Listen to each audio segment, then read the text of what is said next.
Hello, hello.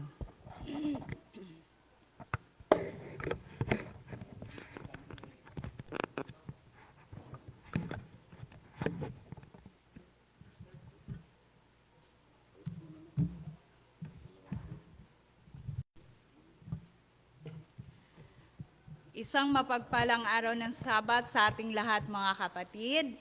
Tayo po ay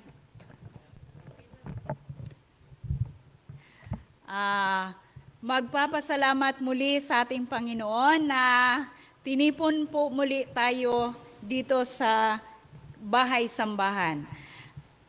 Happy Sabat po sa lahat, mga kapatid. Ang ating unang awitin ay I Will Sing of Jesus' Love. Sa hymn number 85, I Will Sing of Jesus' Love.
Para po sa ating opening song, atin pong buksan ang ating aklat awitan sa hymn number 259, 259, O Day of Rest and Gladness.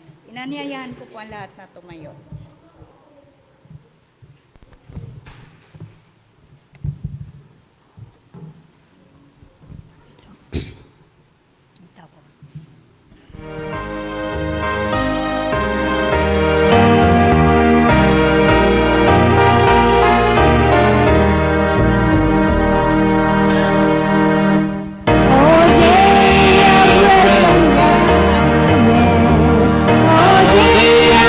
Joy.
Tayo po'y lumuhod sa ating panalangin.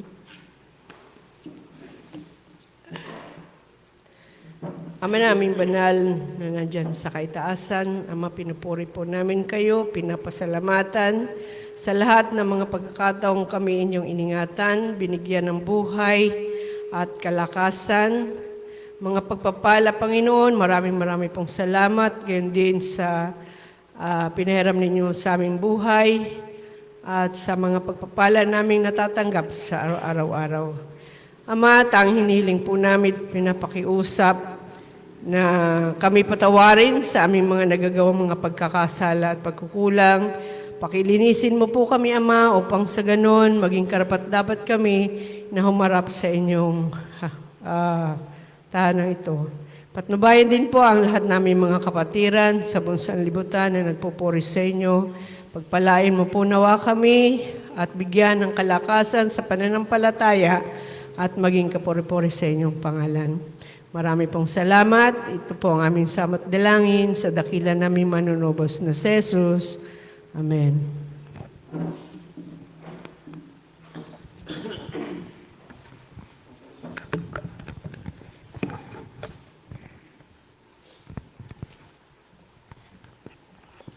Good morning and happy Sabbath mga kapatid.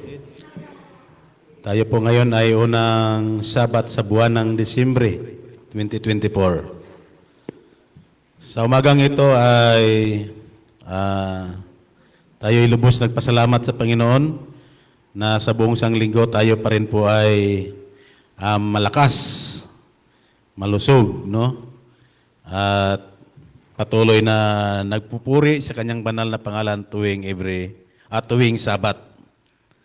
At sa umagang ito mga kapatid sa ating Sabbath School Worship, narito ang ating mga may bahagi.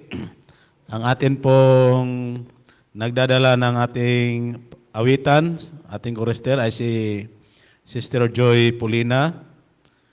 At ang ating opening song ay O Day of Rest and Gladness.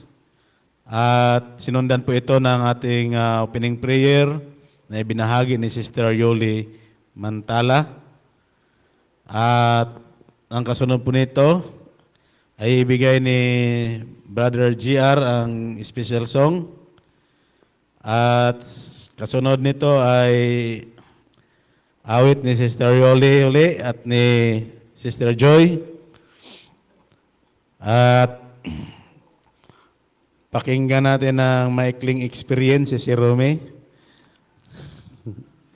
Makinig tayo ng experience ni Sir. At sunod po yan ay awit po tayong lahat. Pagkatapos ay magbibigay po ako ng maikling promotional talk. Tapos po yan ay awit lahat ng mga kababaihan. Yan po ang ating sunod-sunod ng ating mga may bahagi sa umagang ito.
kaibigan nga na ang ko. Minsan pa sa akong mga kasakitan, minsan pa na ako inamingan.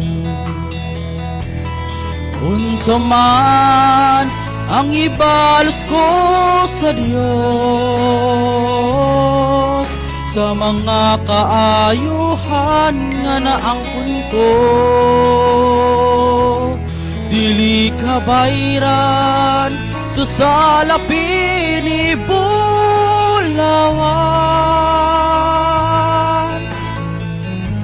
Kung ihalad ko kanimo,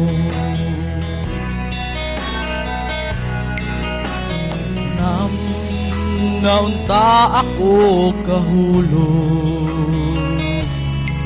apan gisapnay mo ako, o Ginoo.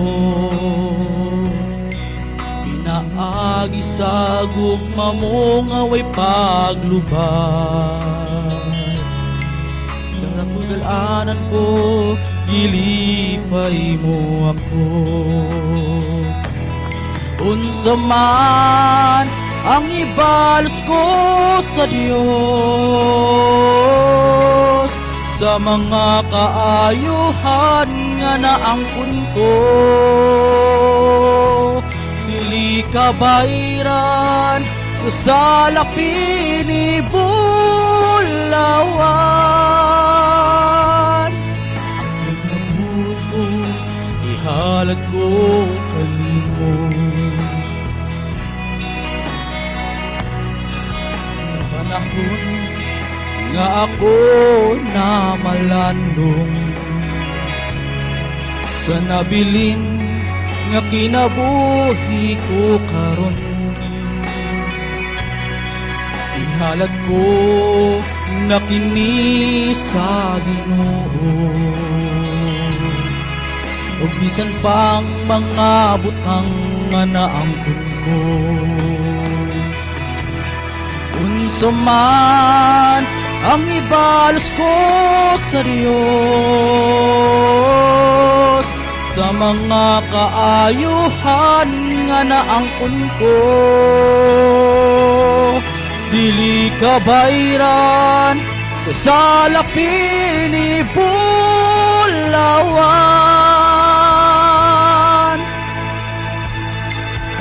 Inabuhi ko, ihalad ko kanimo, dili kabayran sa salapi ni Bulawan.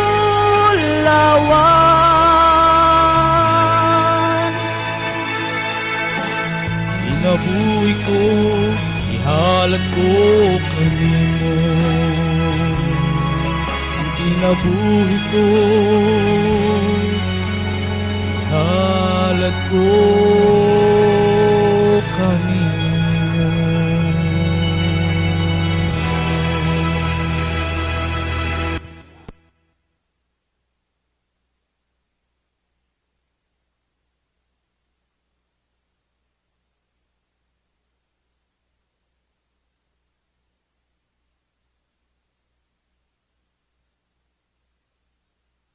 Maraming salamat, Brother JR. Ang kinabuhi ko, ihalad ko kanimo. So, sa Tagalog, ang buhay ko ay ihandog ko sa iyo, Panginoon. So, isunod natin ang experience ni Sir Romy.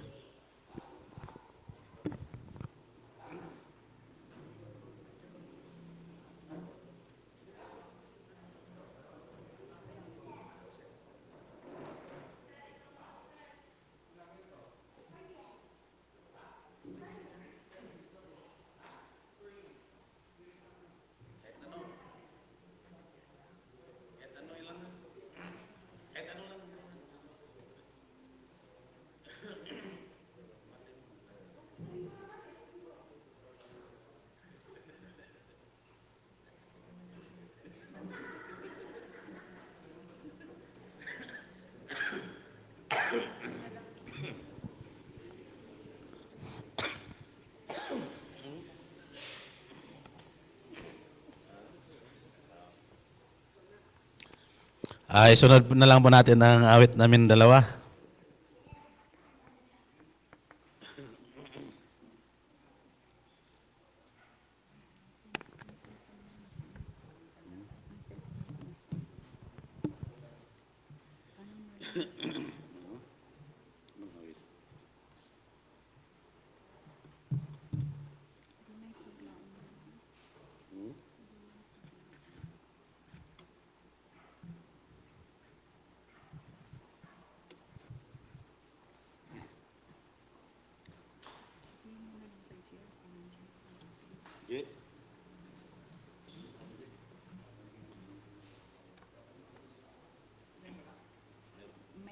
Mayroon din dito.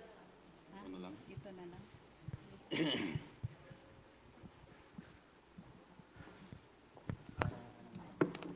Nandiyan na lang.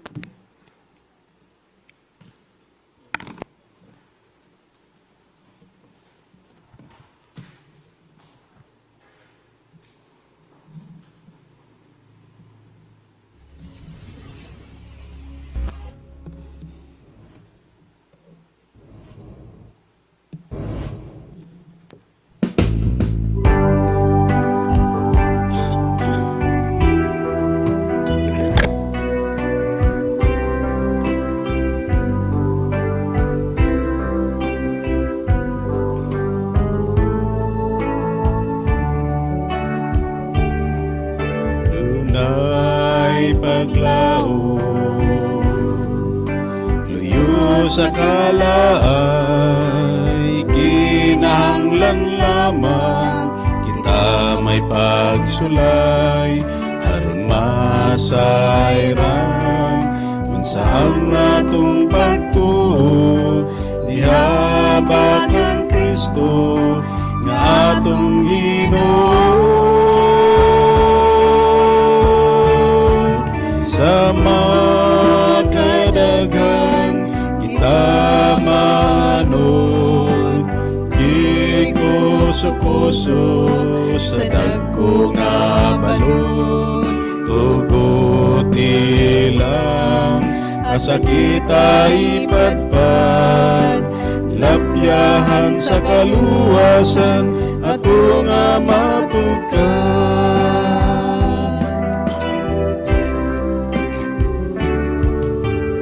Giingon lamang sa atong Ginoo, kung may pagtuo sama sa gamayng liso, bukid kaya tubang maoy nagaatang, padayon sa unahan kay tuwang dagyanan.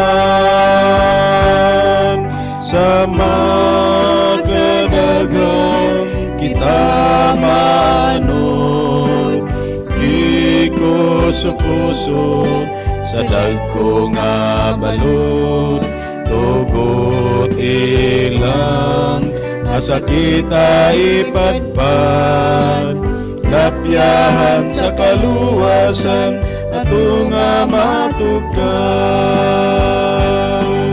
Sa makadagang kita manod, di ko supuso sa dagko nga balod, tugot ilang asa kita ipadpad, lapyahan sa kaluwasan ato nga matugkad. Lapyahan sa kaluwasan ato nga matugkad. Lapyahan sa kaluwasan ato nga matugkad.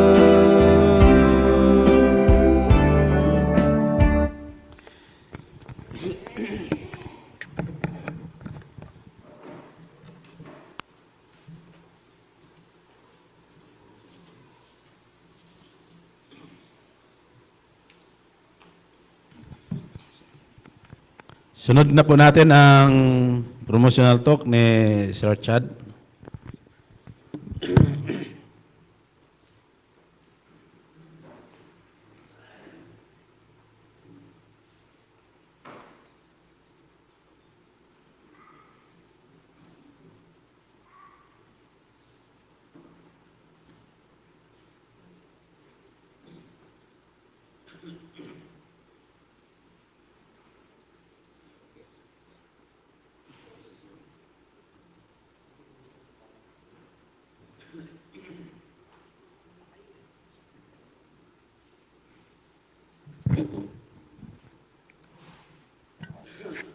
Ang ating topic ngayon, ang topic natin ngayon sa ating Sabbath School promotion ay evangelism. Bakit naging kabahagi ang Sabbath School sa evangelism?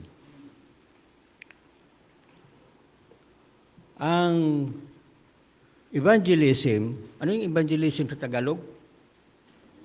Ha?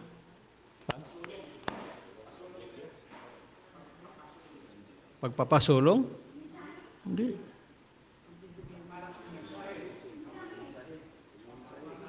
O sige, bahala na lang kayo dyan, basta evangelism. Isa ito sa mga gawain ng Sabbath School ang evangelism. Ang ating paaralang pang-Sabado ay tinatawag din siya na puso ng iglesia. Tinatawag siya na ang iglesia sa kanyang pag-aaral. At tinatawag siya na ang Sabbath School ay tinatawag siya na ahente, agent sa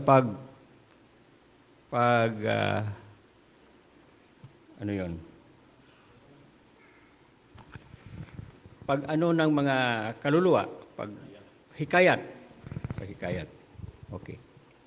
Tapos sa evangelism sa Sabbath School or sa church ang Sabbath School ay nasa unahan dito, Sabbath School. Kasi ano siya, soul winning agency of the church.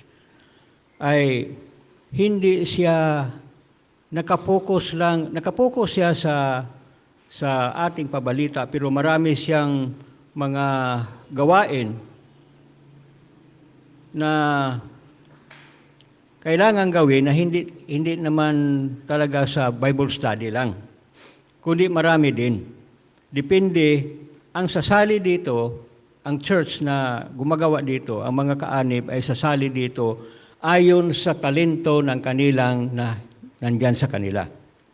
Kung halimbawa, doon ka sa pagluluto na mahusay, pag magluto ka, hindi hilaw, masarap, maganda ang pagka-mix ng mga kuwan doon, lulutuin, doon siya. At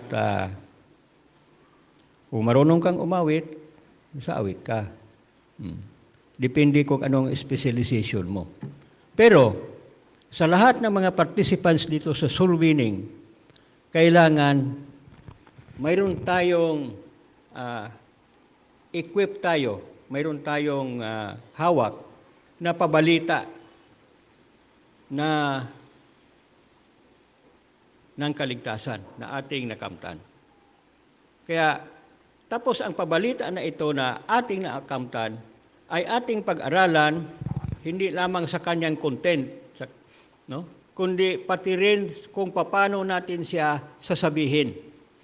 Paano natin siya sasabihin sa iba't ibang klaseng mga tao. Hindi lang yung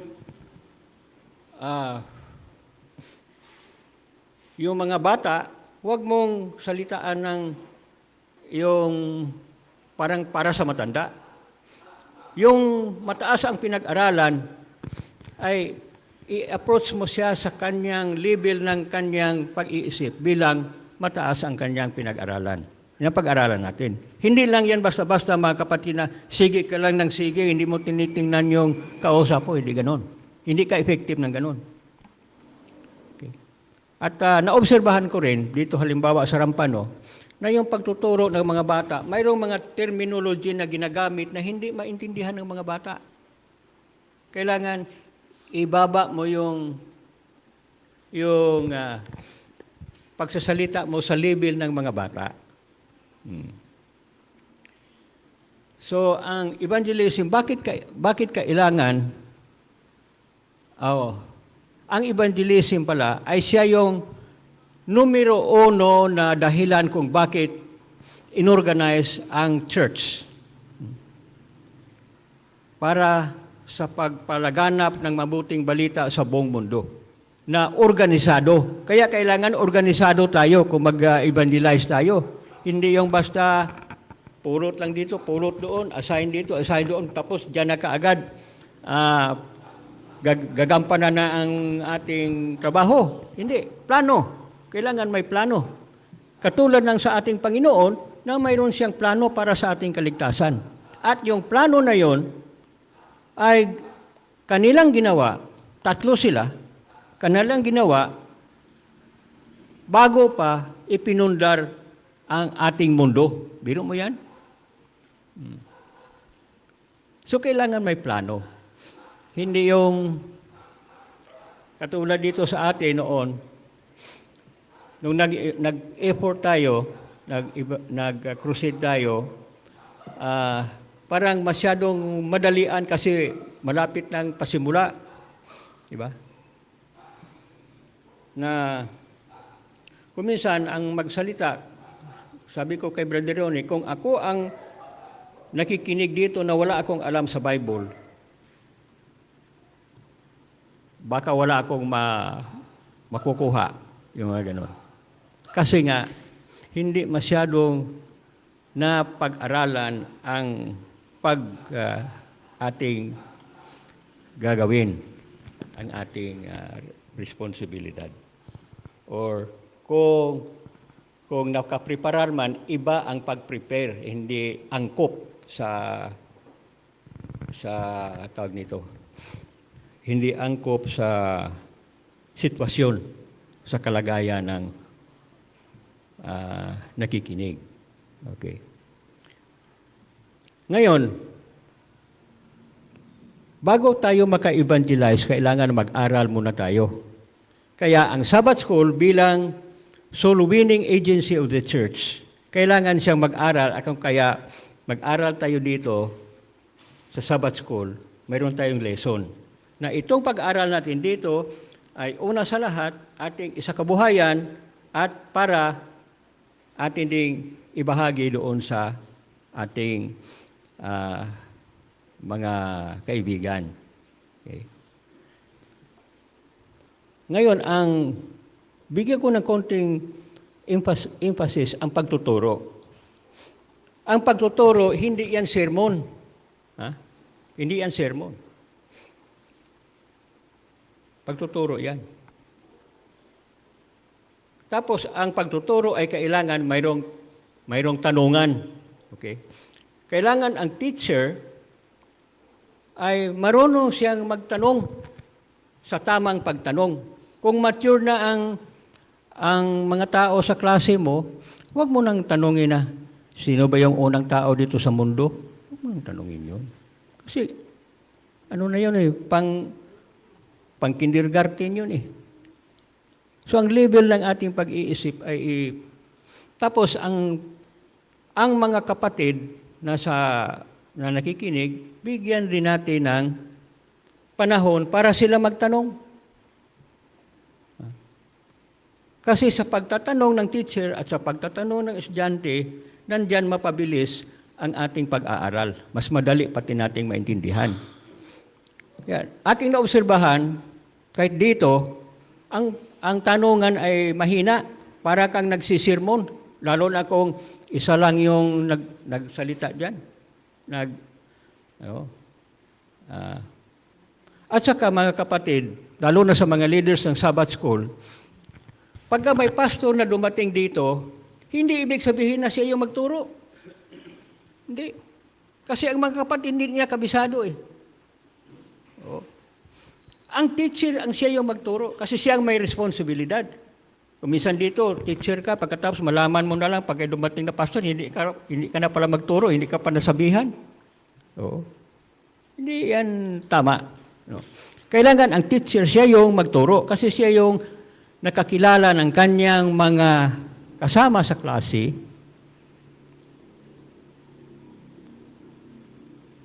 At siya rin, kilala rin siya.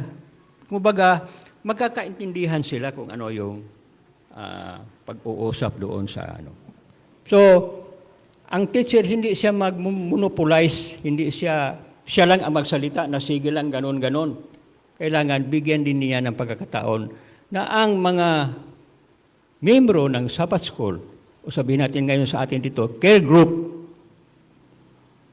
ay makapagtanong din sila, makareact sila. Mayroong pastor doon sa Bungkag noon, o pati itong si Pastor Ray. Yung pastor noon sa Bungkag, na nandoon na ngayon sa publishing, nung gusto ko magtanong, sabi niya, huwag na yung tanong-tanong kasi panggulo lang yan.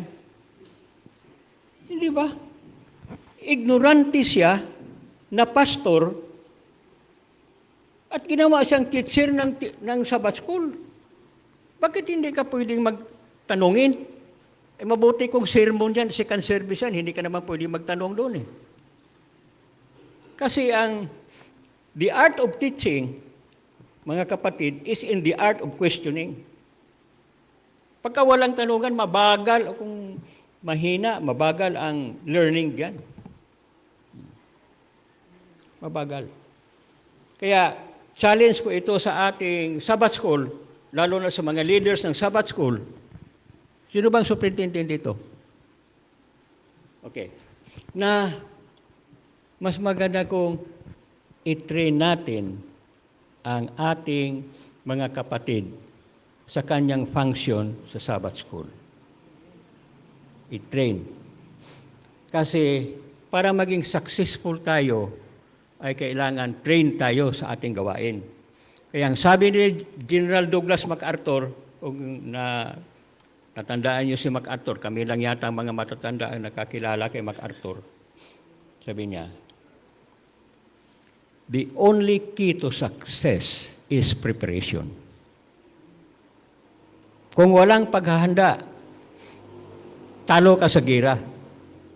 Hindi lang ikaw ang mag-prepare sa sarili mo, kundi tingnan mo rin yung kalaban mo kung ano ang kanyang kapasidad sa pag-atake sa iyo, sa pagkipaglaban sa iyo. Okay.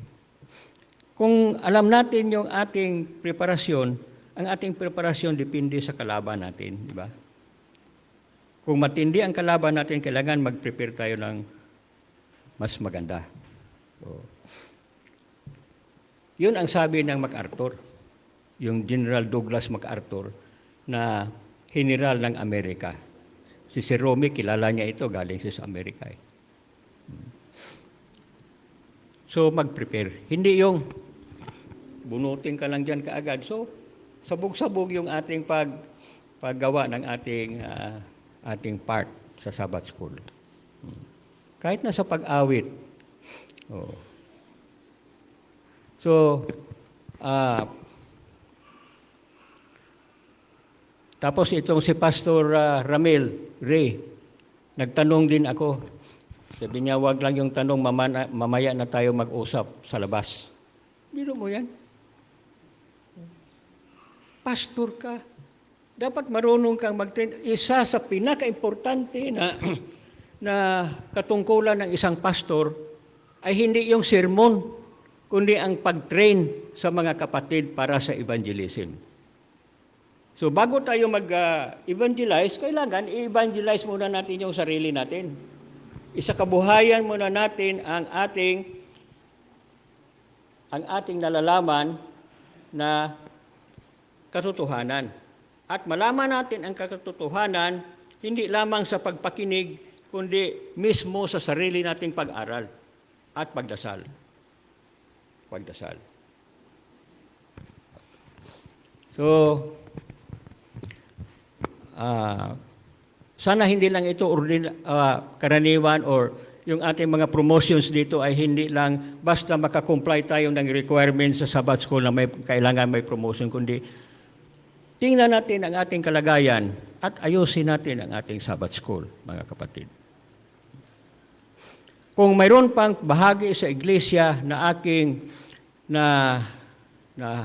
naranasan ng husto magmula pa nung ako ay binata pa, ay itong Sabbath School. Kaya pa kumbaga sa major ko ang Sabbath School nung araw pa. So, kasi nandito lahat ang ating mga kailangan para sa ating evangelism, sa ating personal growth, kasi pag-aaral ito. Kasi yun ang hinahamon ng Apostol San Pablo. Sabi niya, study to show thyself approved unto God, a workman that need not to be ashamed, rightly dividing the word of truth. Workman, ha? Hindi yung upo-upo lang tayo. So mga kapatid, hinahamon ko yung mga leaders ng Sabbath School at mga tagapagturo. Mag-aral tayo. Mag-aral tayo kung paano tayo magtanong sa different level of mentality sa ating mga kapatid para maging lively ang ating Sabbath School. Okay. Kaya ipagdasal natin ito, pagpalain sana tayo ng Panginoon.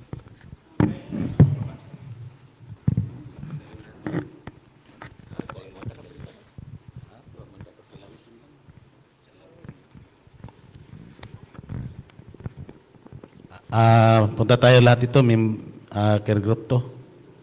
Awit tayo.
Okay, marami pong salamat sa care group to.